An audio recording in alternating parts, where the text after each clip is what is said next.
So, when you think about digital marketing, what comes to mind? When it comes to digital marketing, the first thing that comes to mind is the consumer, so the end user. I think a lot of entrepreneurs who jumped into business don't think about the end user. I'm grotesquely um, just it just blows my mind that a lot of entrepreneurs don't focus on the consumer. They focus more so on the product and the service and their perspective of it.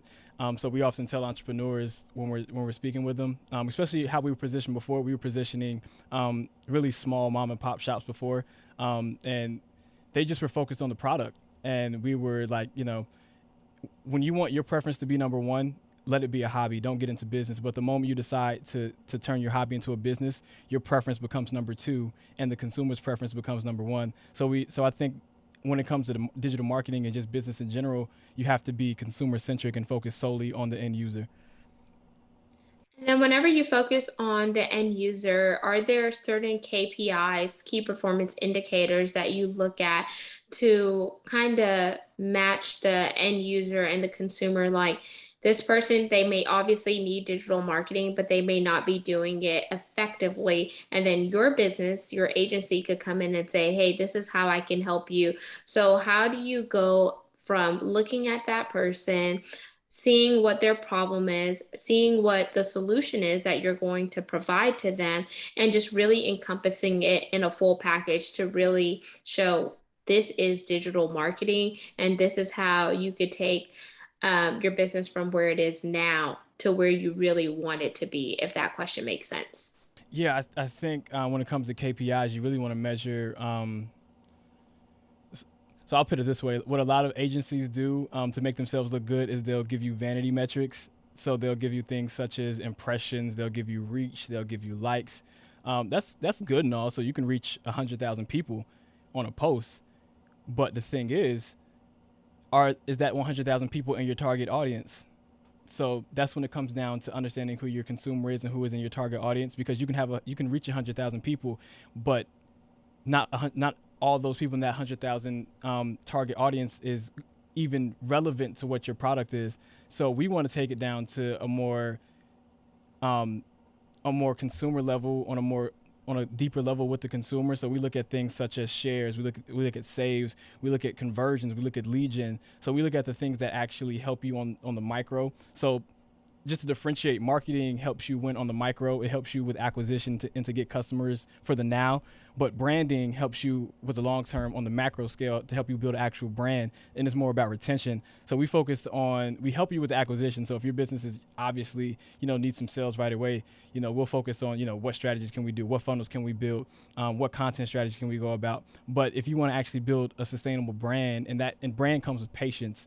So if you actually want to take the patience to build a brand, then we'll give you a full playbook on how to implement content, how to give the consumer value, how to turn people from just, prospects and bystanders into raving fans. So it's a process and it's a lot to it, but it really comes down to how do you convert somebody from just being a one-time buyer to being a loyal customer long term and increasing their lifetime value. Beautifully said, because you definitely want that sustainability, you want that longevity, and Right. you definitely don't want just the ones who are scoping and hoping and the Right. lurkers. You definitely want that person that is going to come alongside you and be like, this is the product and service I need. This is Yes. a business that I need a partnership with, and we're Yes. going to have a fruitful partnership that is going to take us for years down the road. So when Yes. you think about your agency in comparison to other people who are doing digital marketing, content creation, and all of those phenomenal things that you offer, what is your competitive advantage? What makes Evron Digital stand out? Momentum. That's our thing, is momentum. What makes us stand out from everybody else is we want to help you build momentum that's not just relevant for what's now, but ready for what's next. That's our go-to. So we want to help you again build something in the micro. So we don't want to always, predict what's going to happen on the digital space in the next 5 years, but what's happening right now. How do we build momentum in this moment? How do we take advantage of the platforms that are obviously has your consumer on it, which is Facebook, LinkedIn, if you're a B2B, and TikTok. So how do we take advantage of the platforms where most of the attention is now? But then also, how do we make sure that we build the proper framework so that you're not attached to a platform? Because what we've seen before is that a lot of the influencers or the brands that were on Vine when it came out weren't able to make the shift to the new platforms like Instagram or TikTok because they were so attached to a platform. So we want to help you with the micro. How do we help you win on the platform that's relevant now? But how do we take those same strategies to shift your audience to the next platform when it comes out? We don't know what the next platform is. We just know that right now, TikTok, LinkedIn, Facebook, these are the platforms that are kind of doing really well right now. So what makes us different is we help you build momentum in the micro, which is the now, and then the macro for the next, several years of your brand. So, what do you think about Clubhouse, Instagram, Twitter? Do you help people in those spaces as well? Because there are a lot of people who have built up their Instagram and then now I see that they're taking it over to Clubhouse, or they build up their Clubhouse and that funnels into Instagram and some of those other things. But everyone is operating in their own lane, whether they Right. are, an entrepreneur trying to focus on B2B, or if they're trying to focus on B2C, or if they're a new person trying to really be an influencer, but they're trying to get their brand strategy down and really niche down to their target audience, or authors like myself. I'm an author and motivational speaker. And sometimes, we're testing out various things to see what works best for us Right. while not trying to just jump on the bandwagon on everything else and then be burnt out. Yeah, so I think those platforms are still relevant. I've seen people say Clubhouse didn't reach its potential to what it could have been, and I think that is true. I think what may have happened is when they opened it up solely to iPhone users and kind of they left out a huge market share when they didn't let Android in originally. So I think Clubhouse still has potential. I'm on Clubhouse trying to build brand now. So it depends on where you're at. So I'm trying to position myself with people who are actually in my consumer, who are in my target audience, which are the entrepreneurs themselves who are actually trying to build global momentum. But then we're also able to build an audience just from being able to speak. So I think Clubhouse is for you to build your personal brand and let that trickle down into your business brand. So I've gotten a lot of followers from Clubhouse just from being able to speak in rooms and just give value. But I think Clubhouse still has a lot of viability to it. Clubhouse isn't dead. I don't think it's going to be dying anytime soon as far as being like a lead platform. But definitely if you're B2B, you have to be on Clubhouse right now, networking with entrepreneurs who are in those rooms, and just take advantage of it. Take advantage of it while it's here now, because we don't know how long it's going to be. We don't know what shift is going to happen, but we know it's here now, and that there are still people on the platform. So if you're B2B and you're trying to build relationships with other CEOs, entrepreneurs, C-level execs, I say go to Clubhouse route. Now, when it comes to Twitter, Twitter is a different beast. Twitter is a totally different beast. Twitter is really hard. Twitter to me is one of the harder ones to get followings on if you're not already like a major celebrity already or a major global brand. But I think Twitter still has a little bit of viability to it. So I'd say take Twitter with a grain of salt. If you're not ready to spend some ad budget on Twitter, maybe Twitter isn't the best route. But I'm still a fan of putting out content on every platform and just hoping that you get in front of the right person. And then finally on Instagram, organic reach is dead. We know we've reached that point to where you may post something and you get 10 likes on it. I've been there. I'm there. We've been there. We're trying to build a brand on Instagram, and it's like, how are you a social media marketing agency, but you're not getting that many likes? But it's what's happening on the platform. So we started running ads to try and make up for it for now. So Facebook and Instagram is play to play. You have to pay some ad spend at this point. It has become that platform to where you have to put money into it to play the system. So if you're not willing to spend a budget, it's going to be a really difficult thing to build an audience on there because your reach is being limited.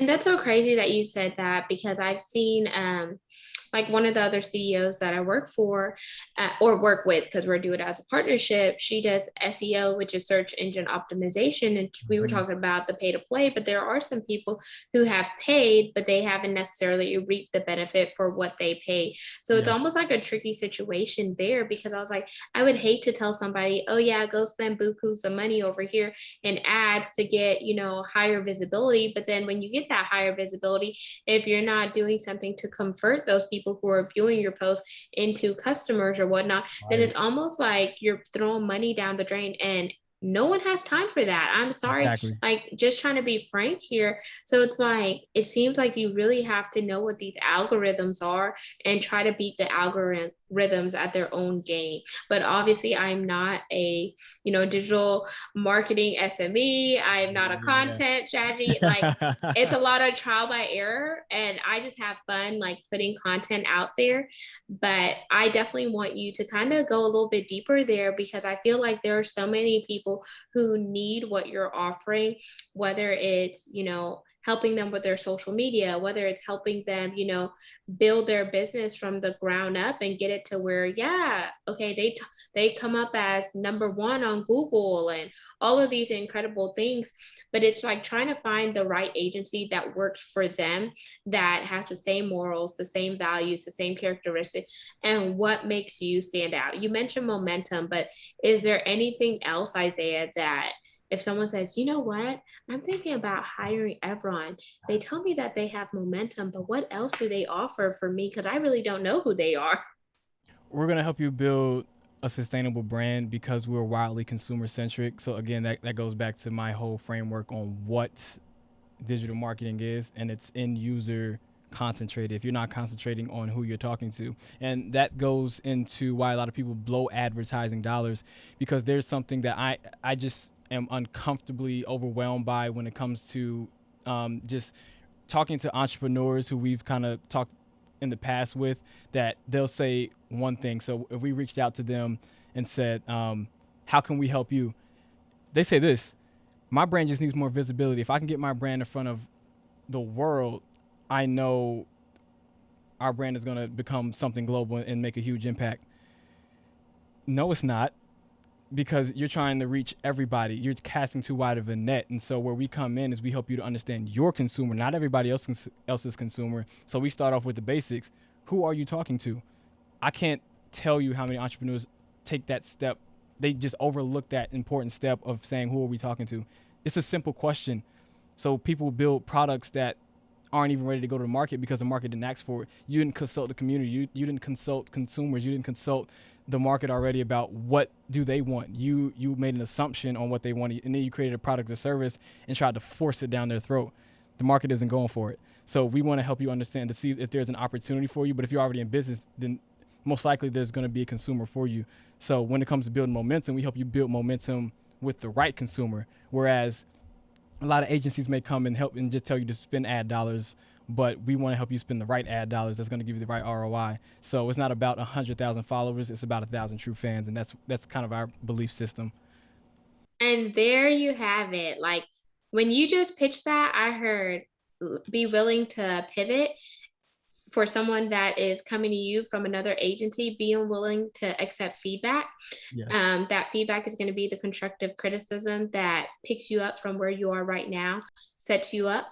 Know how to niche down to your consumer. Yes. And then once you niche down to your consumer, know how to market to that person that gets them, connected with you Right. and your product, your service, your brand, because Yes. people buy from people they know, they like, and they trust.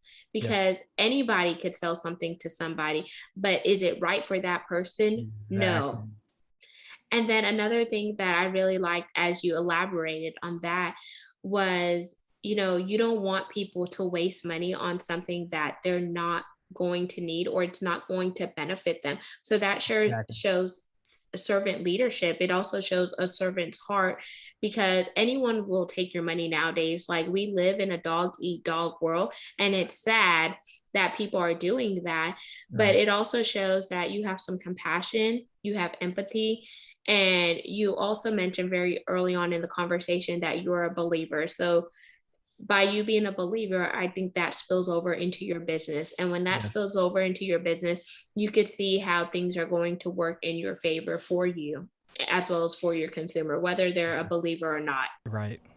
Yeah. I'm just, that's the culture I'm trying to build in the agency, is that we are just wildly empathetic towards everybody's situation, and that we understand that people come from different backgrounds. We want to be empathetic towards it, and we want to give value. That's probably the number one thing we value, is giving value, giving more value than anybody else. And to me, that's truly how you build brand, is give, then ask. That's a framework that Gary Vee says all the time: jab, jab, right hook. The right hook is the axe, but you want to give, give, give first. And so where a lot of people go wrong is they get tired of giving. And so when we ask people, do you really love your business? They say yes. No, you don't.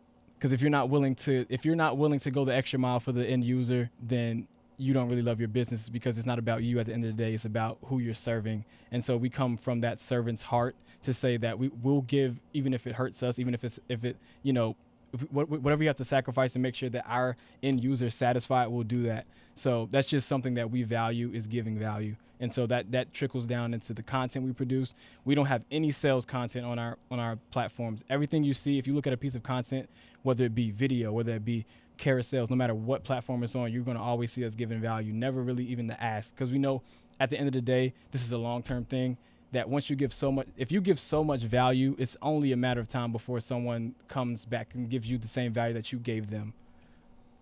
And then there you have your ROI, which is your return on investment, because you've been Yes. planting the seeds out there, but it takes a while for a seed to Yes. grow. When you plant a seed, it's not going to harvest right away. So you have to have patience. You have Exactly. to water the Yes. seed. You have to feed the seed. You have to give the seed sunlight. There's so Yes. many things that goes into planting a seed before you reap the harvest, but sometimes people want the harvest before they actually plant the seed in the ground. Right. And metaphorically speaking, you want your business to flourish, but if you're not putting in the things in order for your business to really flourish and grow, Hmm. then how can you expect that to happen?